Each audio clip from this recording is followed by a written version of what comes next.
जो rubber dam का काम था वो फिर से शुरू हो जाएगा। एलन लिली, न्यूज़ 18 गया।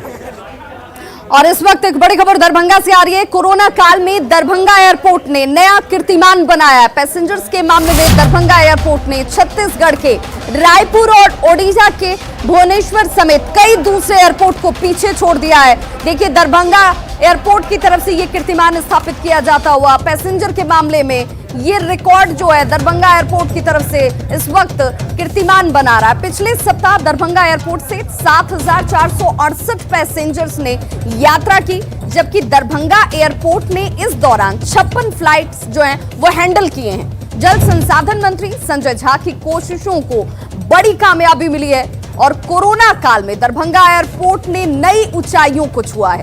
आपको बता दें कि 22 मई 2021 तक 2,21,414 पैसेंजर्स की दरभंगा एयरपोर्ट ने सेवा की है और एक बड़ा कीर्तिमान। और इस कीर्तिमान के साथ देखिए, इस रूट पर लोगों की आवाजाही का भी अंदाजा लगता है कि इस रूट पर लोगों ने इस विमान सेवा से कितना लाभ उठाया है। और इसके पीछे अगर किसी की कोशिश जो है वो नजर आती है तो संजय झा, जो 2014 से लेकर इस लगातार कोशिशों में लगे हुए थे, और उनकी कोशिशों का ही असर है कि देखिए सिर्फ एयरपोर्ट चालू नहीं हुआ, इस एयरपोर्ट ने बहुत कम वक्त में कीर्तिमान भी स्थापित कर दिया है। और इस वक्त हमारे साथ फोन लाइन पर जुड़ गए हैं जल संसाधन मंत्री बिहार सरकार संजय झा। सर, आपका बहुत बहुत स्वागत। सबसे पहले तो इस उपलब्धि के पीछे अगर किसी की कोशिश है तो वो आपकी ही कोशिश है। 2014 से आप लगातार इस कोशिश में लगे थे और आज इस कीर्तिमान को आप कैसे देखते हैं?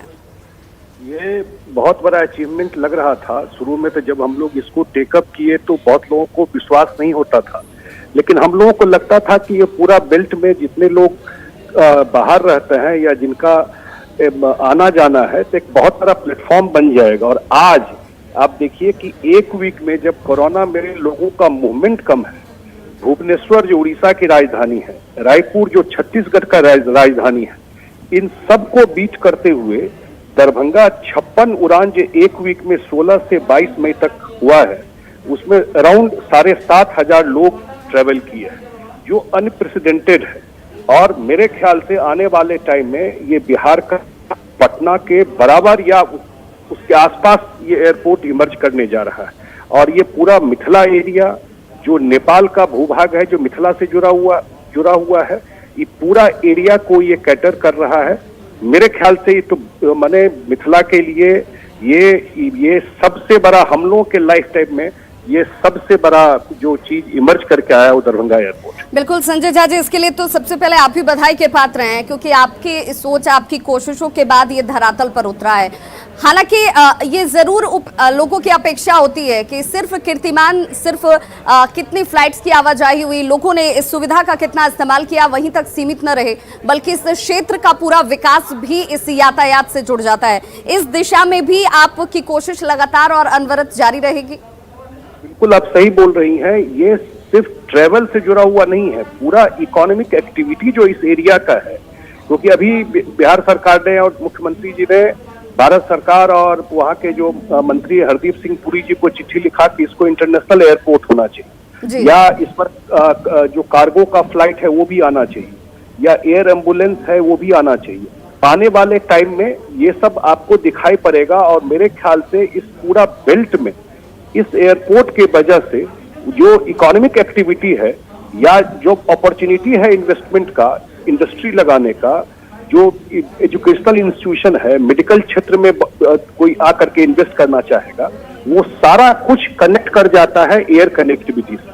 क्योंकि एयर कनेक्टिविटी इतना स्मूथ हो गया अब दरभंगा और उसके आसपास पहुंचना, तो मेरे ख्याल से थोड़ा सा ये जो कोरोना का फेज अगर निकलता है तो एक बहुत बड़ा इन्वेस्टमेंट का पोटेंशियल मिथिला एरिया में है और बहुत बड़ा जॉब अपॉर्चुनिटी मिथिला एरिया में क्रिएट होने वाले आने वाले। बिल्कुल संजय झा जी, आपकी इन कोशिशों ने, आपके इन प्रयासों ने और इस कीर्तिमान ने दूसरे भी क्षेत्रों के मंत्रियों के लिए, सांसदों के लिए एक मोटिवेशन खड़ा किया है। उनके लिए भी एक रोड मैप तैयार किया है कि भाई अगर अपने क्षेत्र का विकास आप करना चाहते हैं, आप जनप्रतिनिधि हैं, तो इसकी कोशिश इस रूप में भी की जा सकती है। इसके साथ ही मैं ये भी जानना चाहूंगी कि चूंकि यात्री सुविधाओं की जब भी बात होती है तो हर वक्त उसमें गुंजाइश बनी रहती है। क्या दरभंगा एयरपोर्ट पर भी आने वाले वक्त में इस तरह की बेहतर व्यवस्थाएं और नजर आएंगी? तो इसकी तो बहुत जरूरत है वहां पर, और मैंने पहले भी बताया था कि जो नया टर्मिनल बिल्डिंग बनना है, क्योंकि अब शायद एयरपोर्ट अथॉरिटी ने एडिशनल और जमीन की मांग की है, तो ये जब एयरपोर्ट और सीएम ने एक रिव्यू भी किया था और कहा था कि भाई जो पहले मांगा गया था वो पैसा ऑलरेडी दे दिया गया, लेकिन फर्दर और जमीन का रिक्वायरमेंट एयरपोर्ट अथॉरिटी ने किया है, तो वो भी आने वाले टाइम में मेरे ख्याल से एक्सपायर हो जाएगा, नया टर्मिनल बिल्डिंग बन जाएगा, तो ज्यादा यात्री सुविधा वहां पर हो जाएगा। और फ्लाइट भी, क्योंकि अभी नाइट लैंडिंग वाला नहीं हो रहा है, तो वो सारा इंस्ट्रूमेंट लग जाएगा जो आईएलएस वगैरह है उस रनवे पर।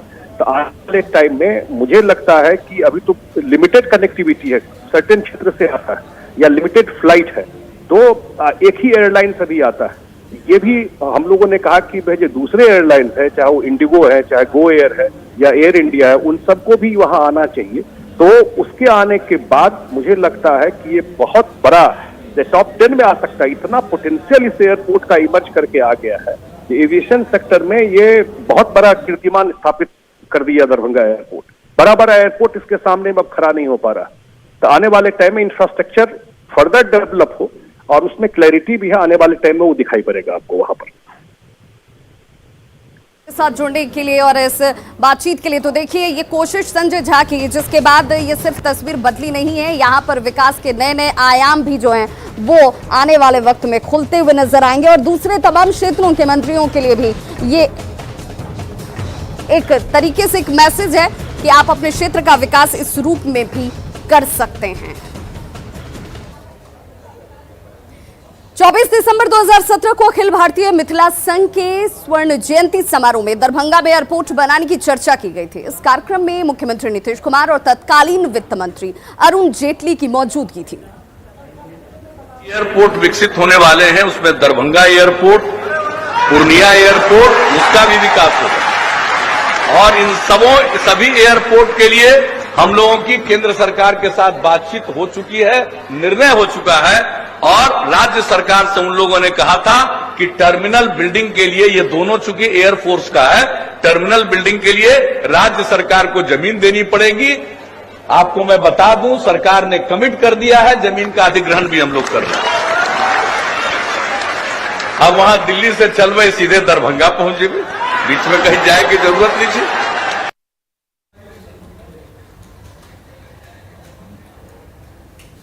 देश में कोरोना केसेस काफी बढ़े और ऐसे में मास्क सबसे बड़ा हथियार है। हम आपसे बार बार ये अपील करते हैं कि आप मास्क पहनिए। इस लेकर न्यूज़ 18 ने एक मुहिम भी शुरू की है, मास्क पहनो इंडिया। आप खुद से ये प्रण लीजिए कि जब तक ये महामारी है आप मास्क नहीं उतारेंगे। मास्क ठीक से पहनिए, मास्क है मजाक नहीं। खबरों का सिलसिला लगातार जारी है, आप देखते रहिए न्यूज़ 18 बिहार झारखंड।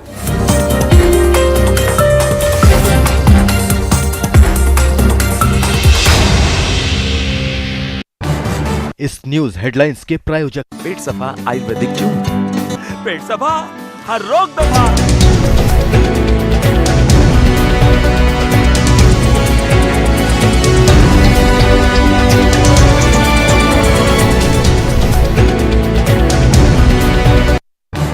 इस न्यूज हेडलाइंस के प्रायोजक पेट सफा आयुर्वेदिक चूर्ण, पेट सफा हर रोग दफा।